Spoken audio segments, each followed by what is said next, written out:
James. Hey, Amy. James, did you understand what the teacher is talking about last class? About fraction? Yeah, why? You do? Great. Then you got to help me. I don't understand anything. What is fraction? Why do we use them? How to calculate them? There are just so many things that I don't understand. Can you help me, please? Sure, no problem. Thank you. So, you don't understand what fraction is, right? Yeah. It is actually not as complicated as you think. Let's start from the simplest. Let's take your pizza as an example. My pizza? Yeah. So here, you ordered one pizza. Yes, and? Can you eat all of it? Probably not. How much do you think you can eat? About half. And the other half? Maybe share with the others. Exactly. So you are going to eat half of the pizza, and other people are going to eat the other half of the pizza. Is that correct? Yes. So you divide one pizza into half, which becomes 2 pieces of pizza. Each one of you is going to eat 1 piece out of 2. Is that correct? So far, so good? Yeah, I think I kind of get it now. But go on. So you divide 1 into 2. That is 1 over 2. This is fraction. Fraction is to divide something into many pieces and count how many pieces are there out of the total. Right. But why do we use fraction? Because there are many real-life cases just like your pizza. In our lives, a lot of times we don't usually need the whole thing. We only need a portion of it. So we use fraction to show how much the portions are. Sometimes we also need to compare to see who has more or less. Fractions tell us the portion of one thing and help us to understand things more clearly.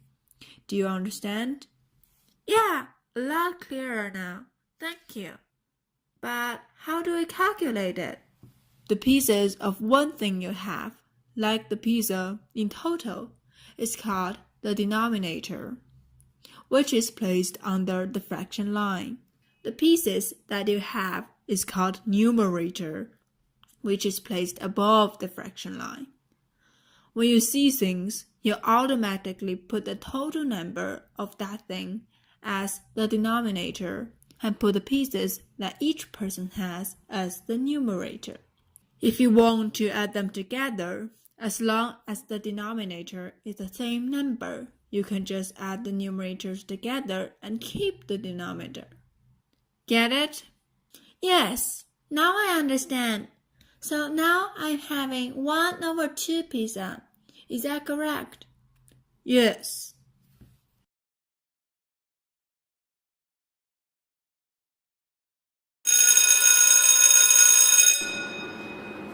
Hi, Miss Lori. Oh, hey Amy, what can I help you with?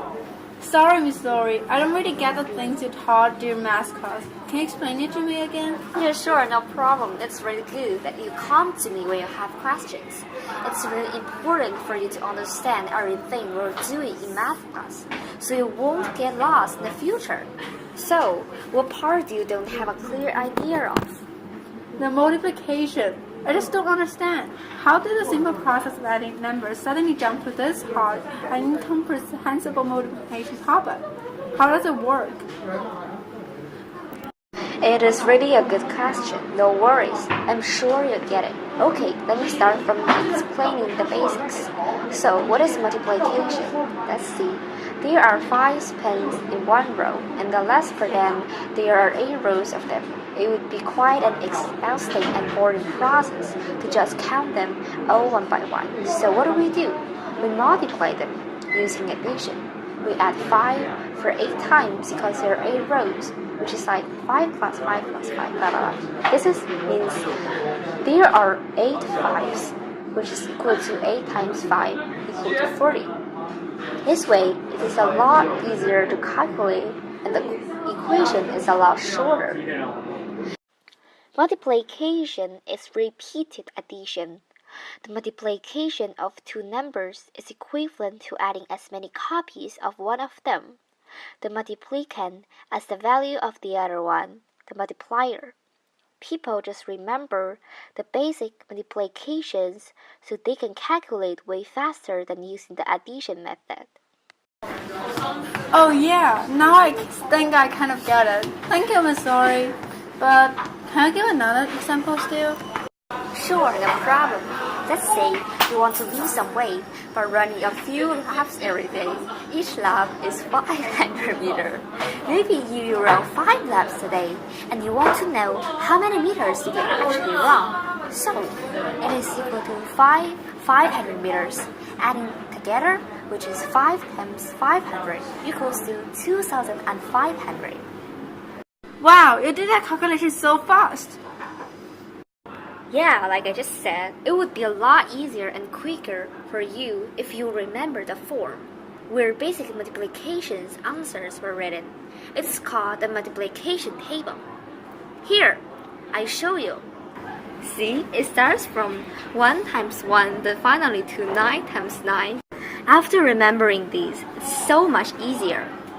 Thanks. Guess I'll do that right away. Try to memorize them. Good luck!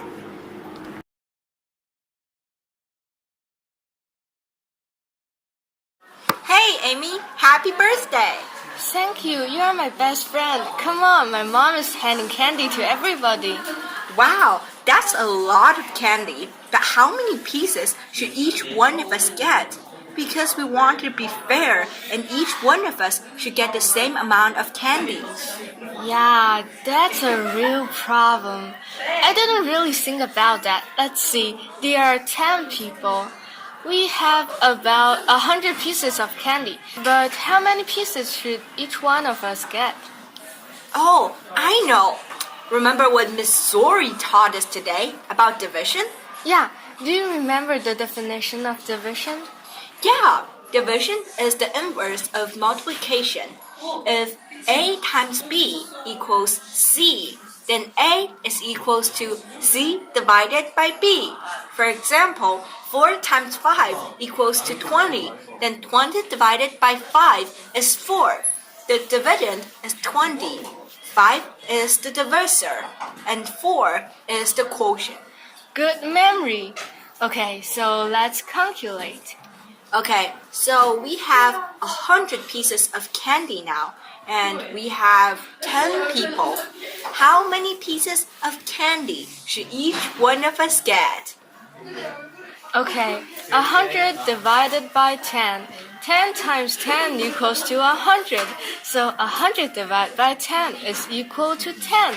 Each one of us gets 10 pieces of candy. Yay! Great! Let's eat! It's so delicious!